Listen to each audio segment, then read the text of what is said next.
Good morning and welcome to day 11 of Christmas Moments at Ascension Lutheran Church in Citrus Heights. I'm Pastor Scott. In our text this morning, we continue reading through Matthew chapter 2, the story after Jesus' birth, the story not told that often and heard even less. Reading from Matthew 2, chapter 16, we read that when Herod saw that he had been tricked by the wise men, you remember yesterday, they went home by a different way and didn't tell him where they had found Jesus. Herod was infuriated, and he sent and killed all the children in and around Bethlehem who were 2 years old or under, according to the time that he had learned from the wise men. When then was fulfilled what had been spoken through the prophet Jeremiah, who said, "A voice was heard in Ramah, wailing and loud lamentation, Rachel weeping for her children. She refused to be consoled because they are no more." Many pastors take the Sunday after Christmas off, the first Sunday of Christmas, right? And as a result, I've heard that Sunday referred to as Youth Pastor Preaching Sunday. Now, I didn't coin that phrase myself. I myself typically take the first Sunday after Christmas off, and one year while we were attending a church nearby where I had gone to seminary with the youth pastor, on that Sunday he was preaching, and when he got in the pulpit, he declared, "Welcome to National Youth Pastor Preaching Sunday," because most senior pastors like myself take that Sunday off. I remember when I was growing up, our pastor always took that Sunday off, and rather than having our youth pastor preach, that was always Youth Sunday, so that we would lead the worship service, and it worked out well because the senior pastor wasn't there, and he really wouldn't have enjoyed being in worship with us leading, so he let us do it while he was away.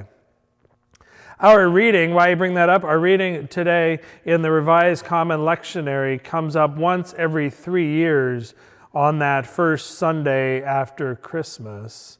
This part of the story that, again, if you don't read past, and if you stop just on Christmas Day and you don't stay with the story throughout the season of Christmas, you miss the reality of this, the painful reality of this story. It's called the slaughter of the innocents, where Herod commanded that all the children 2 years old and younger around Bethlehem be killed. Now we know that in our reading a couple of days ago, or yesterday actually, that Jesus was no longer there because God had come to Joseph in a vision and told them to flee to Egypt, and he was safely there. So Jesus didn't need to fear, although now he was an immigrant, a refugee, his life was saved, he was preserved. And that's good news, but plenty of young children died as a result of Herod's decree. Herod was not a good leader. Herod, anytime he was challenged, he would eliminate the challenge, and that's what he was trying to do with Jesus. He was afraid, as we read, of what Jesus' birth might mean and how it might challenge his authority and his leadership.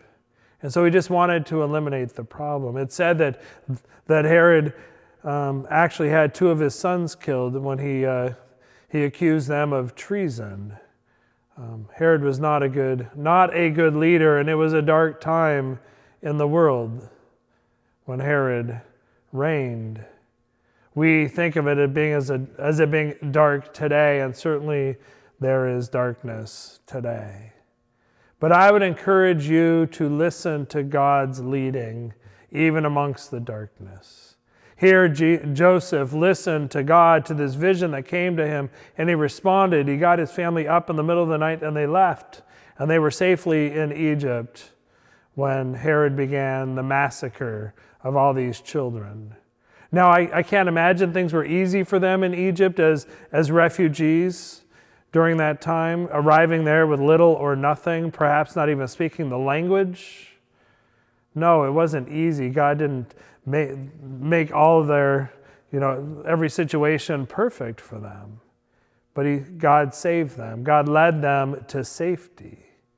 And I would encourage you that if you're experiencing darkness, to turn to God, to listen for God. Even if God can't lead you out of that darkness entirely, God can walk with you through that darkness, through that challenging and difficult time.